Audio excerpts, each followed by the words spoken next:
नमस्ते दोस्तों, 16 जनवरी के वीडियो में आप सभी का स्वागत है। मेरा नाम महेश पलावत है। इस वीडियो में हम देखेंगे कि अब जो मौसम में बदलाव होने वाला है, भारी बदलाव होगा कि जो उत्तरी हवाएं, ठंडी बर्फीली हवाएं चल रही हैं वो रुक जाएंगी। और इसके कारण क्या होगा कि जो मिनिमम टेम्परेचर लगातार गिर रहे थे, दिल्ली में रिकॉर्ड तोड़ सर्दी थी और कई इलाकों में 0 डिग्री के आसपास पहुंच गया था, वो तापमान फिर से बढ़ने लगेंगे। क्यों बढ़ने लगेंगे? आपको मालूम है कि जब ये पहाड़ों पर बर्फबारी होती है, अगर इसको देखें हम इस पिक्चर को, तो मान के चलिए कि यहाँ पर ये स्नोफॉल हो गया, पहाड़ों पर अगर स्नोफॉल हो जाता है इस जगह पर, यहाँ पर, तो यहाँ से ये जो हवा चल रही है, ये चल रही है ना यहाँ से, तो ये जो बर्फीली हवा है, तो ये पूरा सर्दी को लेकर के यहाँ पर आती है। लेकिन जैसे ही ये जो हवाओं का रुख बदलता है, जैसे मैंने बताया कि इस तरह से यहाँ साइक्लोनिक सर्कुलेशन आ गया, और जो उत्तरी हवाएं थी उसकी जगह अगर दक्षिण पूर्वी और दक्षिण पश्चिमी हवाएं हो गई जो समुद्र की तरफ से आती हैं, तो उससे जो टेम्परेचर गिर रहा होता है वो रुक जाता है और थोड़ा सा मॉइस्चर बढ़ जाता है, कभी कभी बादल भी आ जाते हैं, जिससे कि ग्रीन हाउस इफेक्ट होता है और टेम्परेचर बढ़ जाते हैं, मिनिमम टेम्परेचर बढ़ जाते हैं और सर्दी थोड़ी सी कम हो जाती है।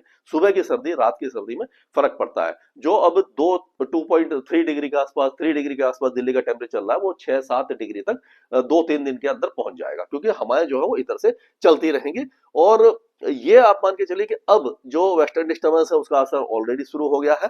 अब क्या होगा कि वेस्टर्न डिस्टर्बेंस एक के बाद एक आएंगे आपके, अगर मैं देखूं आपको दिखाऊं, तो यहाँ पर आप देखिए कि ये एक मान के चलिए यहाँ पर एक वेस्टर्न डिस्टर्बेंस है, इसको देखते हैं। ये तो आपका ये जो 16 तारीख है, ये आज का वेस्टर्न डिस्टर्बेंस आ गया। उसके बाद 19-20 के आसपास एक और है, और इसके पीछे एक और है जो यहाँ पर दिखा नहीं पाऊंगा मैं। तो एक के पीछे एक वेस्टर्न डिस्टर्बेंस आएंगे। तो ये 16-17 तारीख को करेगा, 16-17-18 तारीख को, 19-20-21 को, फिर 23-24-25 को पीछे वाला करेगा। तो एक के बाद एक तीन तीन वेस्टर्न डिस्टर्बेंस आएंगे, जो पहाड़ों पर इस बार मतलब एक तरह से प्रलय जैसी बारिश और वो दे सकते हैं, स्नोफॉल दे सकते हैं।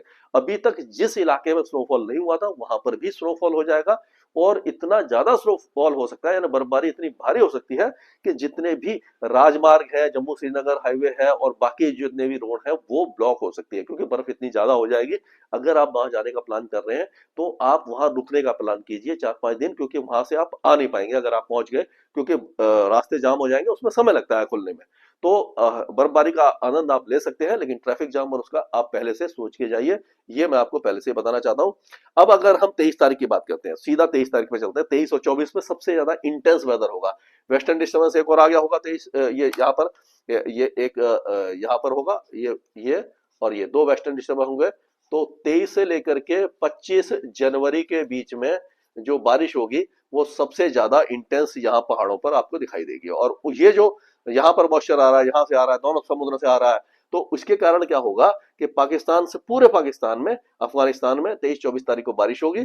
और ये जो बारिश की गतिविधियां हैं 24 तारीख को अगर देखेंगे, तो आप देखिए यहाँ से ये पूरा बहुत तेजी से मॉइस्चर यहाँ पर आ रहा है। एक साइक्लोनिक यहाँ बना हुआ है, एक यहाँ बना हुआ है, 3 साइक्लोनिक सर्कुलेशन है। इधर से भी मॉइस्चर आ रहा है, यहाँ से भी मॉइस्चर आ रहा है, इधर से भी आ रहा है, यानी कि दोनों समुद्रों से मॉइस्चर आएगा। लेकिन अच्छी बात यह है कि जो बारिश है वो मैदानी इलाकों में भी शिफ्ट हो जाएगी। जैसे आपने देखा था कि केदारनाथ ट्रेजेडी हुई थी, तो उस समय क्या हुआ था, मैं ये डरा नहीं रहा आपको कि मतलब कि उस तरह का कुछ नहीं होगा, लेकिन उस समय क्या हुआ था कि दोनों ही समुद्रों से ये आया था, मॉइस्चर आया था, और पहाड़ों पर एक इंड्यू साइक्लोनिक सर्कुलेशन पड़ा था, एक वेस्टर्न डिस्टर्बेंस था। तो इन सारे वेदर सिस्टम का इम्पैक्ट देखने को मिला था। और बदकिस्मती से उस समय जो ऊपर की जो ग्लेशियल लेक थी वो भी टूट गई थी, तो इस समय इस तरह का हुआ था। लेकिन सिचुएशन लगभग उसी तरह की बन रही है। तो ये काफी ज्यादा एक तरह से आप कहते हैं खतरनाक स्थिति बनती जा रही है। आज हम देखेंगे कि वेस्टर्न डिस्टर्बेंस का असर पहाड़ों पर आपको दिखाई देगा, और ये अफगानिस्तान पर दिखाई देगा। ये 16 तारीख है। 17 तारीख को आप देखेंगे कि थोड़ा सा कम हो जाएगा, लेकिन 18 तारीख को ये पंजाब हरियाणा के उत्तरी इलाकों के साथ साथ उत्तराखंड में और दिल्ली एनसीआर के साथ पश्चिमी उत्तर प्रदेश में ये 18 तारीख को होगा। और ये 19 तारीख तक भी बारिश की गतिविधियां यहीं पर रहेंगी, मतलब 18-19 को हो सकती है।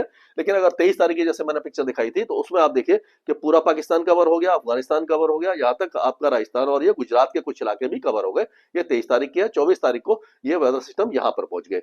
अगर हम एक एक राज्य को देखें, तो इसमें क्या होगा कि अब आप देखें गिलगिट बाल्टिस्तान से लेकर के लद्दाख तक लगातार स्नोफॉल और बारिश आपको दिखाई देगी। एक सप्ताह तक बिल्कुल नहीं रुकेगी, थोड़ा बहुत कम ज्यादा होती रहेगी।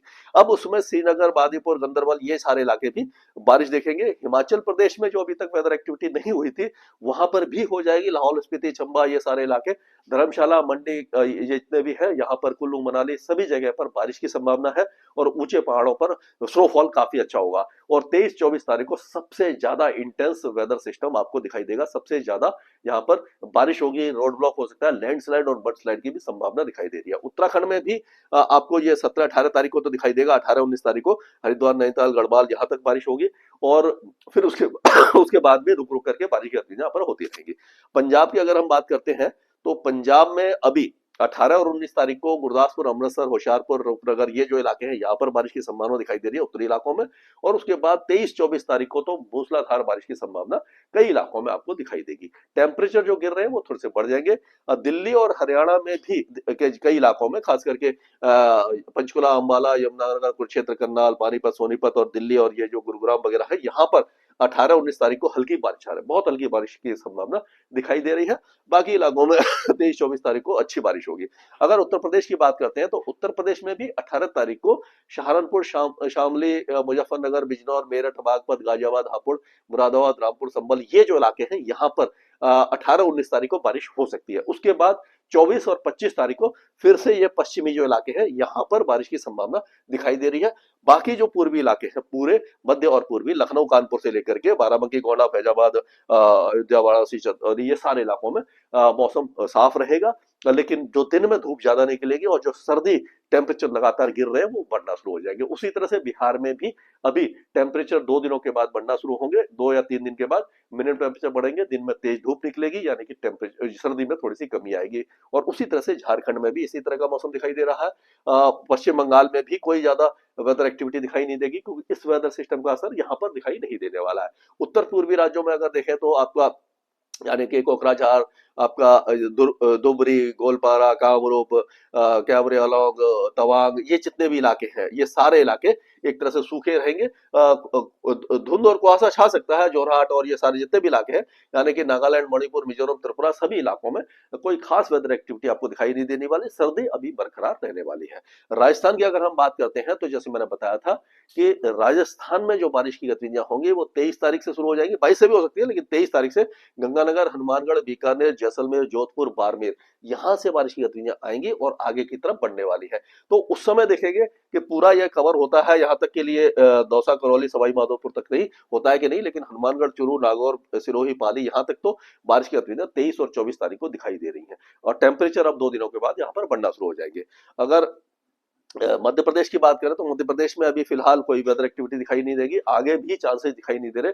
24 तारीख की जो वेदर है वो यहाँ पर होती है नहीं होती वो उसकी बात में बात करेंगे। अभी ऐसा लग रहा है कि टेम्परेचर 2 दिनों के बाद यहाँ पर बढ़ना शुरू हो जाएंगे।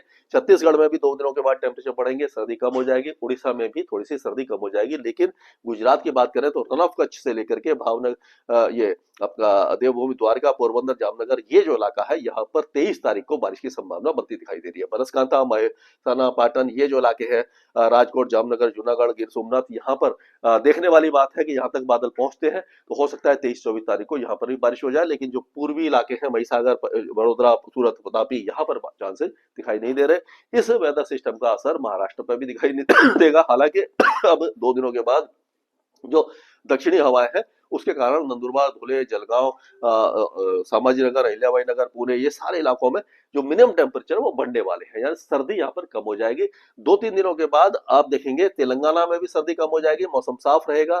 आंध्र प्रदेश पूरा साफ रहेगा, यहाँ पर भी कोई वेदर एक्टिविटी नहीं है। कर्नाटक में, केरल में और तमिलनाडु में कहीं पर भी कोई वेदर एक्टिविटी नहीं दिखाई देगी, क्योंकि ये अब जो नॉर्थ ईस्ट मानसून है वो लगभग समाप्त हो गया है। अब कई दिनों तक यहाँ पर बारिश नहीं होगी, जो सर्दी है वो धीरे धीरे कम होगी और टेम्परेचर बढ़ना शुरू हो जाएंगे। स्काईमेट वेदर में अभी के लिए इतना ही।